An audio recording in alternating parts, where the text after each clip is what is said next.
Welcome to Complexity Made Simple. My name is Paul Allen, and the subject of today's newsletter, well, it's all about capability statistics, and what we're going to try and do is to take a look at the full set of capability statistics and how they sort of compare to one another, why they're called different names, etc. One of the things I will say before we start this, this is my best attempt to do this. This is my understanding. I'm going to talk to you also about how I use these capability statistics. If you can add anything to this subject and you want to leave some comments in the comments field below, then that would be fantastic, because it would help us all understand these capability statistics all the more clearly. So let's start off. We're going to take a look at process capability statistics. There's plenty of them about. We're going to go CP, CPK. There's an alternative version called PP, Ppk. So we're going to take a look at those. We're going to take a look at those first. I guess there's alternative names. This one I would call short-term capability. This one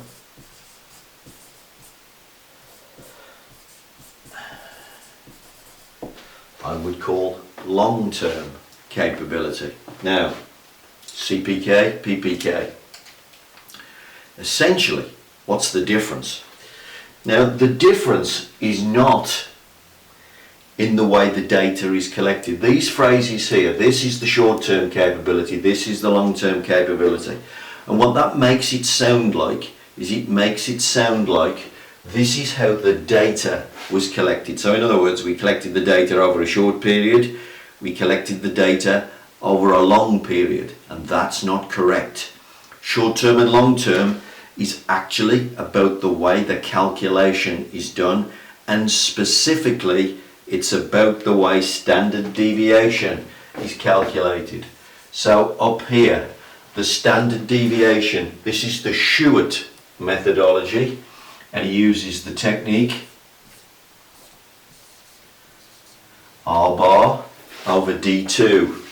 What Shewhart is doing is he's trying to simplify the calculation of standard deviation in the days when he had no calculator and no computer. So he's using R bar over D2. So if I draw a little graph, what he's doing, he's collecting a subgroup. Here's the range of the subgroup. This is the maximum value that I saw. That's the minimum value that I saw. And what Shewhart is using is the range.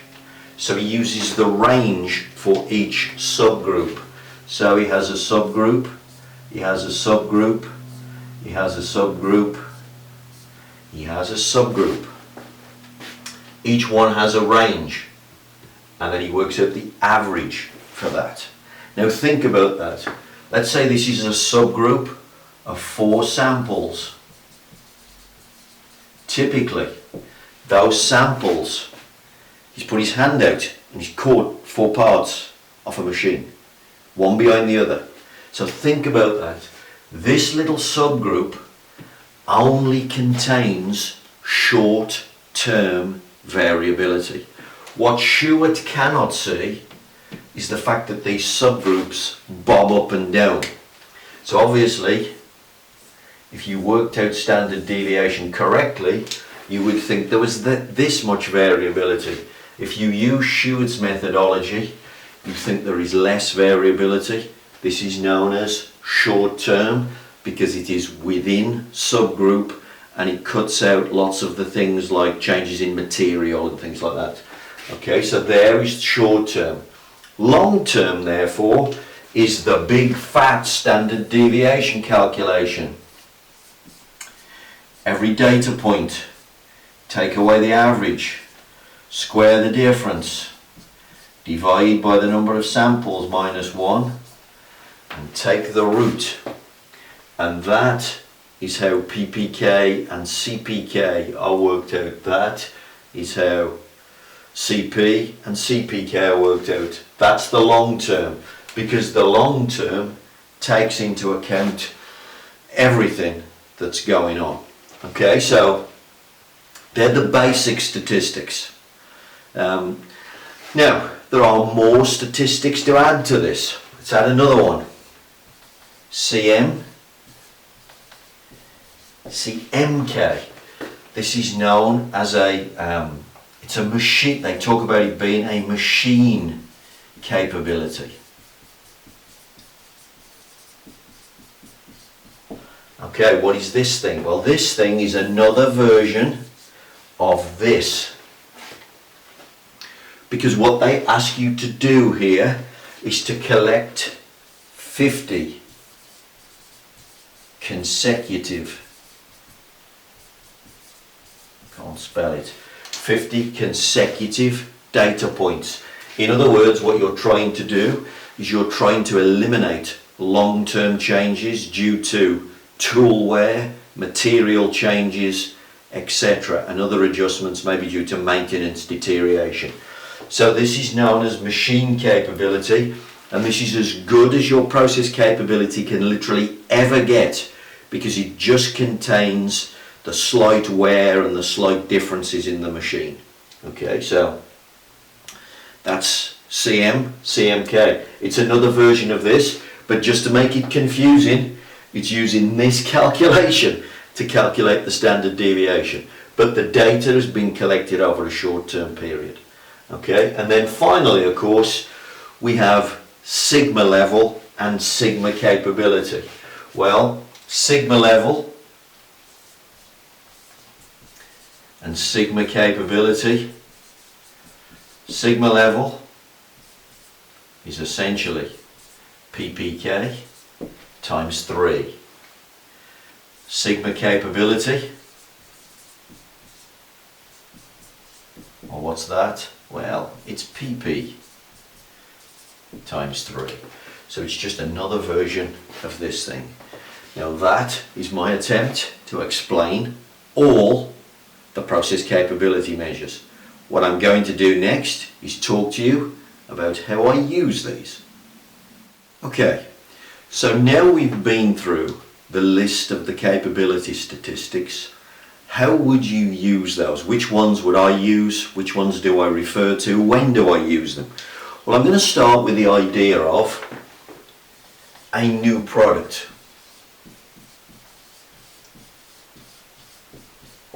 I mean, this probably also applies to when I have a new problem, yeah? So it might be a new product. I suppose I could say a new problem, because the first thing I'm going to do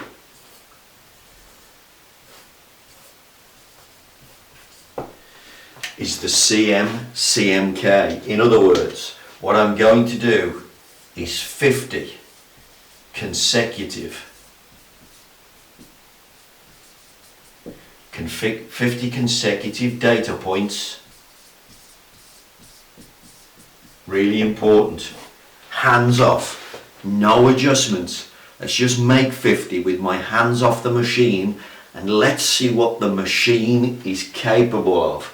And really what I'm asking is, do I have a chance? In other words, is this actual machine capable of doing the job? Now, probably at this point, I would probably want a really good capability. Something with some space here, some room. Because don't forget, there's variability that hasn't happened yet in this data set. Therefore, I need some room for the process. The way I'm going to describe it is to get stressed, for the long-term variables to kick in here. Okay, so I probably want a reasonably good capability. Now, of course, if I don't get it the first thing I'm going to do is either change the machine or look at the machine from a maintenance point of view, see if there's something I can do to improve the machine. Maybe bearings need changing, maintenance needs doing, work that we haven't done for a long time.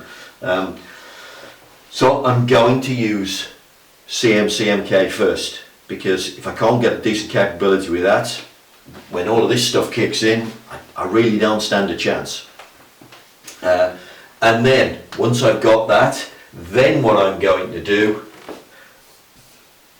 is the Ppk.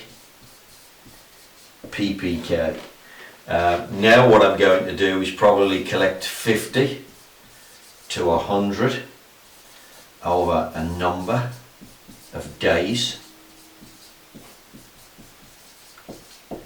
maybe hours, and I'm going to take a look at what the long-term variability looks like. To be honest, this is the one that I use the most, and then what I do is I think about how I've collected the data. So if I collect the data like this over a short period, I know that what variability does it contain? Use your common sense. What variability does it contain? When I open this up and I go for a long-term capability, I've put, it could be days, it could be hours. I would talk to the people on the machine, I'd talk to the maintenance guys, and I'd say, well, over what period do you expect this to appear? And if they say, well, all the variability would appear in the first 3 hours, then I'd collect the data over 3 hours. If they say to me, well, probably take 2 weeks for all the variables to kick in, you know what? This might not be weeks or days. Sorry, days or hours. This might be weeks. So I just use my common sense. Talk to the people, get to know your process. Apply these things to the process. Don't apply these things based on rules. You'll make loads of mistakes when you do that. This is a practical thing.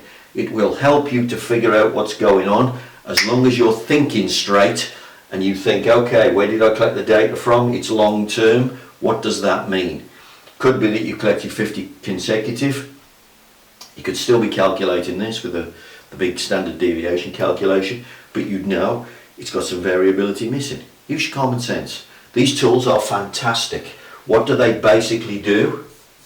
You know, they are brilliant because they predict tomorrow. Why wouldn't you use these things? That is what they're for. They're to predict the long-term defect rates for your process when you've got a new product or indeed a new problem. So again, I said could be product or problem. What would I do if I got a problem? I'd want to do 50 consecutive, hands off, and I'd want to see how the process works first. And I can decide what to do next. There are the capability statistics, and that is typically the way that I use them. The software that I use, just one last thing, SPC, Excel, when it does